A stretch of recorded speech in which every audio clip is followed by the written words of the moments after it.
अल्हम्दुलिल्लाह नहमदुहु व नस्तईनुहु व नस्तगफिरुहु व नुमिनु बिही व नतवक्कलु अलैहि व नऊज़ु बिल्लाहि मिन शुरूरि अनफुसिना व मिन सय्यिआति अमालिना मन यहदियल्लाहु फला मुदिल्ल लहु व मन युद्लिलहु फला हादिय लहु व नशहदु अन ला इलाहा इल्लल्लाहु वहदहु ला शरीका लहु व नशहदु अन्ना मुहम्मदन अब्दुहु व रसूलुहु अम्मा बाद। अऊज़ु बिल्लाहि मिनश शैतानिर रजीम बिस्मिल्लाहिर रहमानिर रहीम। हज़रत अली रज़ियल्लाहु अन्हु क़ाल रसूलुल्लाह सल्लल्लाहु अलैहि वसल्लम मजारिसुल इल्म हिया रौदतुम मिन रियादिल जन्नाह। দূর দূরান্ত থেকে যারা আমার ভিডিওটা দেখছেন সকলের প্রতি আমার সালাম, আসসালামু আলাইকুম ওয়া রাহমাতুল্লাহি ওয়া বারাকাতুহু। সম্মানিত দর্শক মণ্ডলী, আমি বক্তব্যের শুরুতে একটা হাদিস পাঠ করছি, মাজারিসুল ইলম হিয়া রাউদাতুম মিন রিয়াদিল জান্নাহ। কোনো জায়গায় যদি কোরআন এবং হাদিসের আলোচনা করা হয়, সেই জায়গাটি জান্নাতের টুকরায় পরিণত হয়ে যায়। অর্থাৎ আপনি যতক্ষণ সেখানে বসবেন, কোরআন এবং হাদিসের আলোচনাগুলো মনোযোগ দিয়ে শুনবেন, ততক্ষণ আপনার প্রত্যেকটি শ্বাস এবং প্রশ্বাসের মাধ্যমে আপনার আমলনামায় সওয়াব লেখা হতে থাকবে। এমনও হতে পারে আপনি যতক্ষণ বসছেন সেখানে, ওইটুকু সময়ের মধ্যে আপনার সমস্ত পাপ মোচন হয়ে যেতে পারে। এমন কিছু কিছু সওয়াব আছে যে সওয়াবগুলো দ্বারা পাপ মোচন হয়। এই সওয়াবগুলো যদি সেখানে আপনি পেয়ে যান, তাহলে দেখেন যে এটার মাধ্যমে আপনার পাপগুলো মোচন হয়ে যেতে পারে। তাই যেখানেই থাকেন, যে অবস্থায় থাকেন, ভালো ভালো কথা, কোরআন হাদিসের কথা যে কোনো জায়গায় আলোচনা হয় সেখানে একটু মনোযোগ দিয়ে শুনেন যতটুকু সম্ভব। হাদিসে আছে ইলা আখিরিল আয়াত লা ইলাহা ইল্লাল্লাহ ইয়াদখুলুল জান্নাত। যার শেষ কথা হবে লা ইলাহা ইল্লাল্লাহ সে জান্নাতে যাবে। অর্থাৎ মৃত্যুর আগে যার কালিমা আসবে লা ইলাহা ইল্লাল্লাহ মুহাম্মদ রাসূলুল্লাহ, সে জান্নাতে, অর্থাৎ সে নিষ্পাপ হয়ে মারা যাবে। তবে এখানে একটা কথা থেকে যায়, কালিমা কিন্তু সবার আসবে না। কালিমা আসার পূর্ব শর্ত হচ্ছে তাকে ইমানদার হতে হবে, আর ইমানদার হওয়ার পূর্ব শর্ত হচ্ছে তাকে নামাজি হতে হবে। আল্লাহ রাসূল বলছেন, যাকে তোমরা 5 ওয়াক্তের নামাজ পড়তে দেখো ফাস্তাশহাদু বিল ঈমান, তাকে তোমরা ইমানদারের সার্টিফিকেট দাও। কোরআন শরীফে আছে আল্লাহু ওয়ালিল্লাযিনা আমানু ইখরিজুহুম মিনাজ যুলুমাতি ইলান নূর।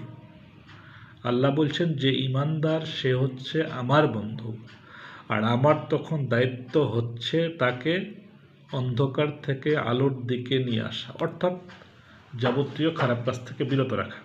এ ব্যাপারে অন্য আয়াতে আছে ইন্নাস সালাতা তানহা আনিল ফাহশাই ওয়াল মুনকার।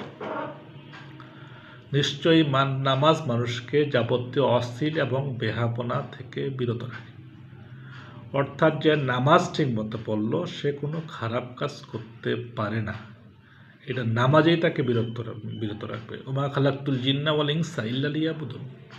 আল্লাহ মানুষ এবং জিনজাতিকে সৃষ্টি করছেন তার ইবাদতের জন্য, আর ইবাদতের প্রথম শর্তই হচ্ছে তাকে নামাজ পড়তে হবে।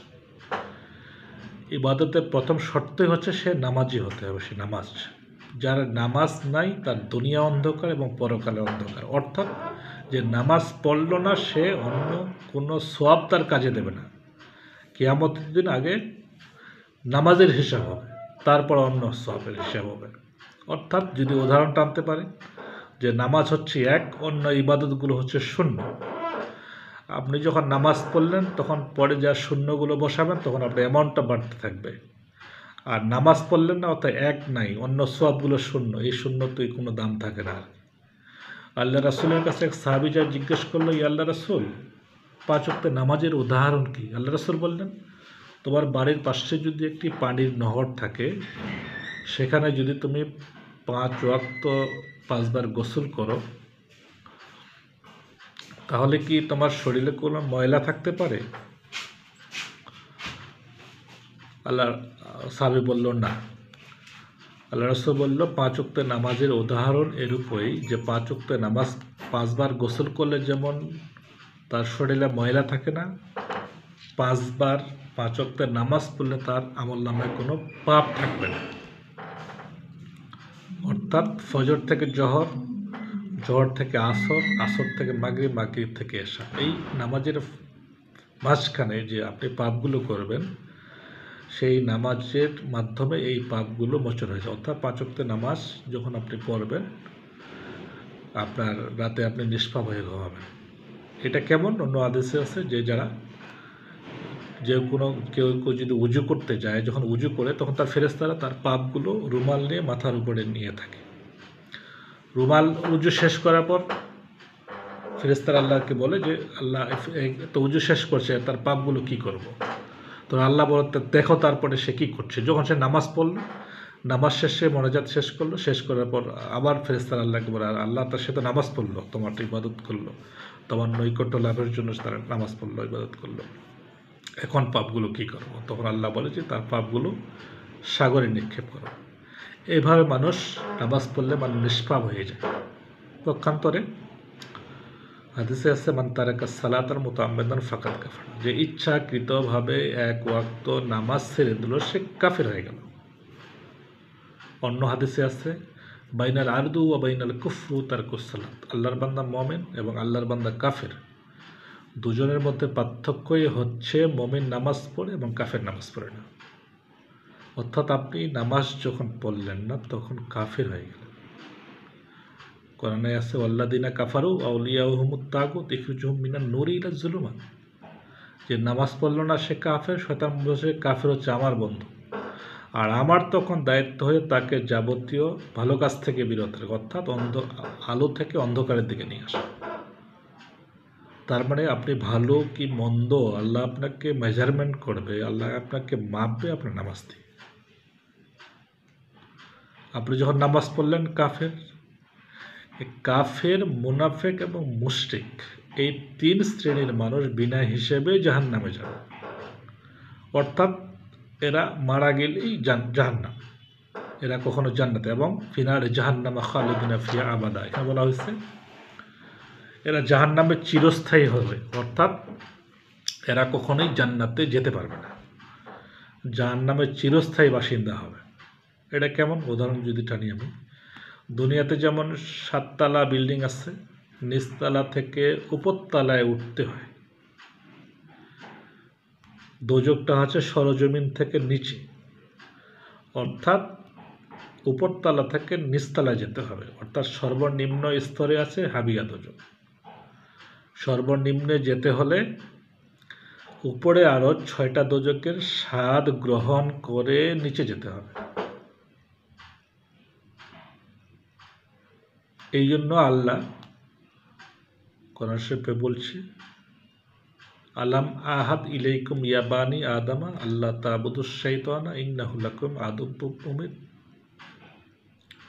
হে আদম সন্তানেরা, আমি কি তোমাদেরকে বলি নাই যে তোমরা শয়তানের পদাঙ্ক অনুসরণ করো না? নিশ্চয় শয়তান তোমাদের প্রকাশ্য শত্রু। শয়তান হচ্ছে মানুষের প্রকাশ্য শত্রু, আর শয়তান অসাধারণ শক্তি তার। শয়তান মানুষের পিছনে লেগে থাকবে, এটাই স্বাভাবিক, এটা লেগে থাকবে না এটা অস্বাভাবিক। কারণ শয়তান মানুষের পিছনে লেগে থাকার জন্য আল্লাহর কাছে ক্ষমতা চেয়ে নিছে এবং আল্লাহ তাকে দিছে। যেমন কোরআন শরীফে আছে ওয়াইজ ক্বালা রাব্বুকা লিল মালাইকাতি ইন্নী জাইলুন ফিল আরদি খলিফা ক্বালু আতাজালু ফিহা মান ইফসিদু ওয়া ইয়াসফিকুদ দিমাআ ওয়া নাহনু নুসাব্বিহু বিহামদিকা ওয়া নুকদ্দিসু লাক ক্বালা ইন্নী আ'লামু মা লা তা'লামুন। আল্লাহ যখন ফেরেশতাদেরকে ডেকে বলল, হে ফেরেশতাগণ, আমি পৃথিবীতে মানুষ সৃষ্টি করতে চাই, আমি পৃথিবীতে প্রতিনিধি সৃষ্টি করতে চাই। ফেরেশতারা জবাবে বলল, আল্লাহ মানুষ সৃষ্টি করবে, এরা তো পৃথিবীতে কাটাকাটি করবে, মারামারি করবে, রাহাজানি করবে, রক্তপাত করবে, অথচ আমরাই তো আপনার গুণ কীর্তন করছি, আমরাই তো আপনার ইবাদত করছি। আল্লাহ বলবেন ইন্নী আ'লামু মা লা তা'লামুন, নিশ্চয়ই আমি যাহা জানি তোমরা তাহা জানো না। কি বলল? ফেরেশতাদেরকে বলল মাটি নিয়ে আসো। পৃথিবীর বিভিন্ন স্থান থেকে মাটি নিয়ে আসা হলো, মাথার মাটি এক জায়গায়, উরুর মাটি এক জায়গায়, পায়ের মাটি এক জায়গায়, এইভাবে করে বিভিন্ন জায়গা থেকে পৃথিবীর বিভিন্ন স্থান থেকে মাটি নিয়ে আসা হলো। আদমকে সৃষ্টি করা হলো, সৃষ্টি করে আর আদমকে রূহ দেওয়া হলো। এটা অনেক বড় ঘটনা। রূহ দেওয়ার পরে কিছু জিনিসের নাম আল্লাহ তাকে শিখাই দিল, এবং ফেরেশতাদেরকে ওই জিনিসের নামগুলো বলার জন্য জিজ্ঞেস করে। যখন ফেরেশতারা পারল না, তখন আল্লাহ বলল, আদমকে জিজ্ঞেস করে, আলম সব বলে দিল। তখন আল্লাহ বলল, উসজুদুলিয়া আদামা, আদমকে সেজদা করো। ফাসাজাদু, সবাই সেজদা করলো ইল্লা ইবলিস, ইবলিস ব্যতীত। ইবলিস সেজদা করলো।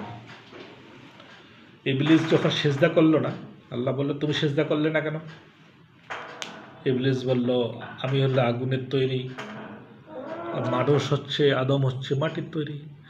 আগুন হচ্ছে ঊর্ধ্বমুখী, মাটি হচ্ছে নিম্নমুখী। ঊর্ধ্বমুখী কোনো জিনিস নিম্নমুখীকে সেজদা করা মোস্ট আনসাইন্টিফিক, এটা অযৌক্তিক।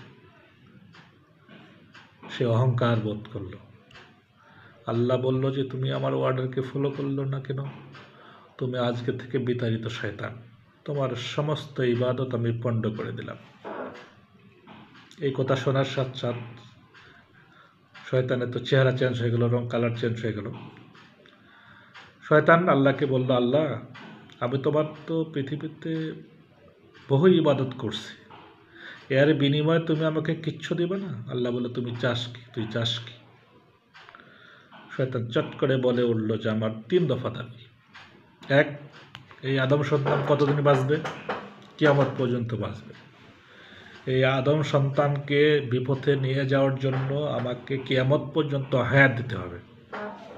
শয়তান, আল্লাহ বলল, ঠিক আছে, দেওয়া হলো। শয়তান বলল, আমি পৃথিবীতে গোলযোগ সৃষ্টি করব, আমি আমার চেলা চামুন্ডা তৈরি করব, তারা পৃথিবীতে কাজ করবে আদম সন্তানকে বিপথে নিয়ে যাওয়ার জন্য।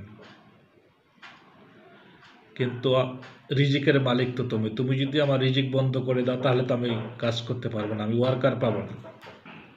অতএব তুমি আমার রিজিক বন্ধ করতে পারবে না। আল্লাহ বলল, ঠিক আছে, করবো না।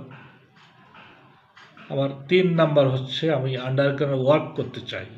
অর্থাৎ আমি যখন মানুষের ঝগড়া লাগা দিয়ে পালাবো, মানুষ তো আমাকে দেখবে, দেখলে তো আমাকে ধরে ফেলবে। আমার এই যে শয়তান ঝগড়া লাগা দিয়ে পালাচ্ছে, কে ধরো, আমার তো পায়ে রাস্তা রাখবে না।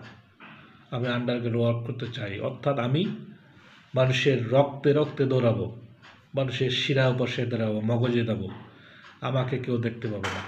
আমি এই ক্ষমতা চাই। আল্লাহ বলল, ঠিক আছে, দেওয়া হলো।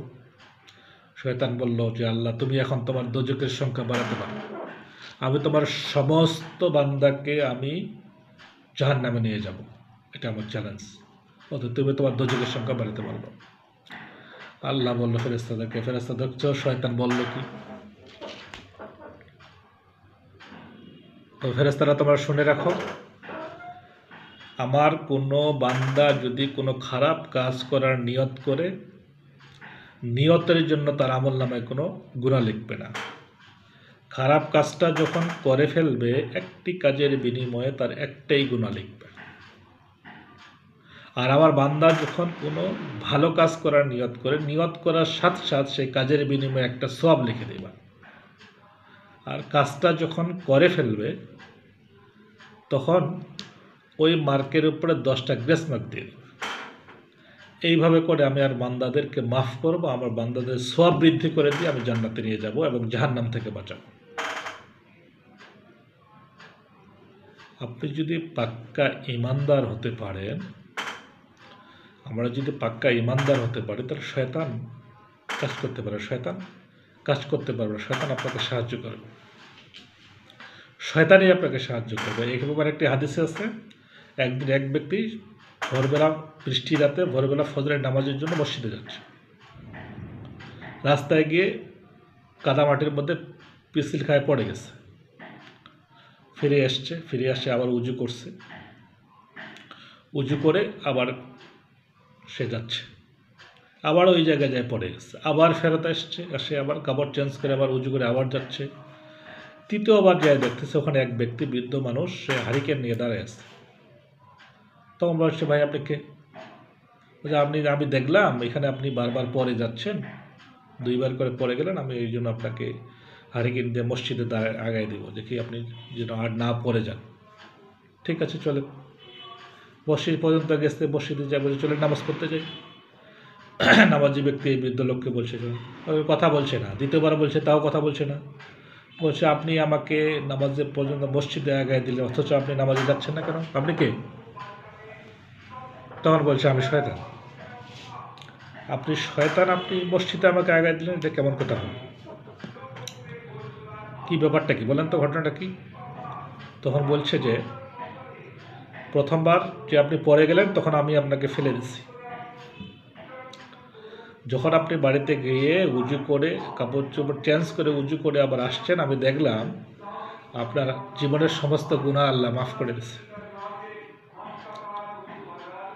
দ্বিতীয়বার যখন আপনাকে আমি ফেলে দিলাম, আপনি বাড়িতে গিয়ে কাপড় চোপড় চেঞ্জ করে উজু করলেন, উজু করে আসতেছেন, তখন আমি দেখলাম আপনার বাড়ির লোকজনের সবার গুনাহ আল্লাহ মাফ করে দিয়েছে। তৃতীয়বার আমি চিন্তা করলাম যে এবার যদি আপনি পড়ে যান, আমি তো আপনাকে ফেলবই না, এবার যদি আপনি নিজে পড়ে যান, এমনও হতে পারে আল্লাহ এলাকার লোকজনের সবার গুনাহ আল্লাহ মাফ করে দিতে পারে। তাই আপনি যেন না পড়ে যান, এই জন্য আপনাকে আমি হারিকেন নিয়ে মসজিদে আগায় দিলাম। এই হাদিস থেকে বোঝা যায় যে শয়তান, আপনি যদি পাক্কা ইমানদার হতে পারেন তাহলে শয়তান আপনাকে প্রবঞ্চনায় ফেলতে পারবে না, শয়তানই আপনাকে সাহায্য করবে। সম্মানিত দর্শকমণ্ডলী, অনেকে অনেক রকম ভিডিও করে, আমি একটা ভিডিও করলাম, এটা উদ্দেশ্য হচ্ছে যে ভালো কাজের জন্য। অনেক রকম ভিডিও করছে। ভিডিওটা হচ্ছে যে আপনি যদি গান বাজনা নিয়ে ভিডিও করে ফেসবুকে ছেড়ে দেন, আর কেউ যদি এটা শেয়ার করে, যে করলো তার আমল নামা এটার পার্সেন্টেজ একটা আসতে থাকবে, যে শেয়ার করলো তারও পার্সেন্টেজ আসতে থাকবে, তার আমল নামা পার্সেন্টেজ আসতে থাকবে। আর কেউ যদি একটা ভালো কাজ ভিডিও করে এবং সেটা ফেসবুকে ছেড়ে দেয়, সেটা যতজন ভালো কাজটা দেখবে, শুনবে, আমল করবে, তার আমল নামায় সওয়াব লেখা হতে থাকবে। আর যে শেয়ার করবে তার আমল নামায় তার সওয়াবের একটা পার্সেন্টেজ যেতে থাকবে। অর্থাৎ ওই ব্যক্তি যদি মারাও যায়, তার আমল নামে সওয়াব পৌঁছতে থাকবে। এ ব্যাপারে আছে কথা আছে যে মানুষ যখন মারা যায় তখন দুনিয়ার সমস্ত আমল বন্ধ হয়ে যায়, ইল্লা সালাসা বলা হয়েছে, 3টি ব্যতীত। একটা হচ্ছে তার নেক সন্তান যদি থাকে দুনিয়াতে, সেই নেক সন্তান যদি আল্লাহর ইবাদত করে, এই ইবাদতের পার্সেন্টেজ তার আমল নামে একটা যাবে, যদি সে ইবাদত করে। আর যদি তার জন্য দোয়া করে তাহলে তো মাশাআল্লাহ, কোনো কথাই নেই। 2 নম্বর হচ্ছে দুনিয়াতে আপনি ভালো কিছু আমল, মানুষকে কিছু শিখাইয়ে গেছেন, কিছু ভালো ভালো কথা গেছেন বলছেন, এটা যতদিন পর্যন্ত দুনিয়াতে জারি থাকবে, আপনার দ্বারা মানুষ কোনো ভালো কাজ করছে, ততদিন আপনার আমল নামায় এটা সব পৌঁছতে থাকবে। 3 নম্বর হচ্ছে যে আপনি মসজিদ, মাদ্রাসা, ভালো জায়গায়, এতিমখানা, বিভিন্ন জায়গায় আপনি কিছু দান করে গেছেন, এটার পার্সেন্টেজ একটা আপনার আমল নামায় পৌঁছতে থাকবে। এটা কেমন? আপনি যখন মারা গেলেন, মারা যাওয়ার পরে আপনি 3টি প্রশ্নের উত্তর দিতে পারলেন না, মান রাব্বুকা, আমার দিনুকা, আমার নাবিয়ুকা, এই 3টি প্রশ্নের উত্তর আপনি দিতে পারলেন না, আপনি মারা গেছেন। যখন আপনি দিতে পারলেন না, তখন তো আপনার কবর শাস্তি শুরু হয়ে যাবে, দোজক থেকে আপনার কবর পর্যন্ত সুড়ঙ্গ করে দেওয়া হবে, আপনার শাস্তি শুরু হয়ে যাবে, কিয়ামত পর্যন্ত আপনার শাস্তি চলবে। এখানে যদি আপনার সদগাতুল জারিয়া দুনিয়াতে বেশি থাকে, তাহলে এখান থেকে যে সওয়াবগুলো আপনার আমল নামায় যাবে, এটা যেতে যেতে যেতে যেতে যদি আপনার সদগাতুল জারিয়া বেশি থাকে, তাহলে আমার এমনও হতে পারে 2-4 বছরের মধ্যে বা 6 মাসের মধ্যে আপনার যা পাপ করছেন সব পাপগুলো মোচন হয়ে যেতে পারে। তখন আপনি যখন পাপ শেষ হয়ে গেলে, তখন কিন্তু আপনাকে আপনার জন্য জান্নাতের আহ্বান করবে, সেখানে জান্নাত থেকে আপনারা আরাম আয়েশের জন্য আপনাকে ব্যবস্থা করা হবে। অর্থাৎ এইটা হচ্ছে আপনি যদি ভালো কিছু করেন, শেয়ার করেন, এটার একটা সওয়াব পাবেন আপনি। আপনি যদি খারাপ কিছু করেন, সেটা শেয়ার করেন, এটার পাপও আপনি পাবেন। এটা মাল্টি লেভেল কোম্পানি, MLM কোম্পানির মতো। একটা থেকে চারটা, চারটা থেকে আটটা, আটটা থেকে 16টা, এটা বাড়তে থাকবে। এবার সবও আপনার কাছে বাড়তে থাকবে। এই সদকাতুল জারিয়া যদি আপনার দুনিয়াতে বেশি বেশি থাকে, তাহলে আপনি নিষ্পাপ হওয়ার সম্ভাবনা সবচেয়ে বেশি। একটা কি আপনি নিষ্পাপ হবেন 5 ওয়াক্তের নামাজ পড়ে, আর সদকাতুল জারিয়া দিয়ে আপনি নিষ্পাপ হতে পারেন আর কি। তো দর্শক মণ্ডলী, আমার কথাগুলো যদি আপনাদের ভালো লেগে থাকে, তাহলে আমার এই অনুযায়ী আমল করবার চেষ্টা করবেন এবং আমার জন্য দোয়া করবেন। আসসালামু আলাইকুম ওয়া রাহমাতুল্লাহি ওয়া বারাকাতুহু। সবাই ভালো থাকবেন।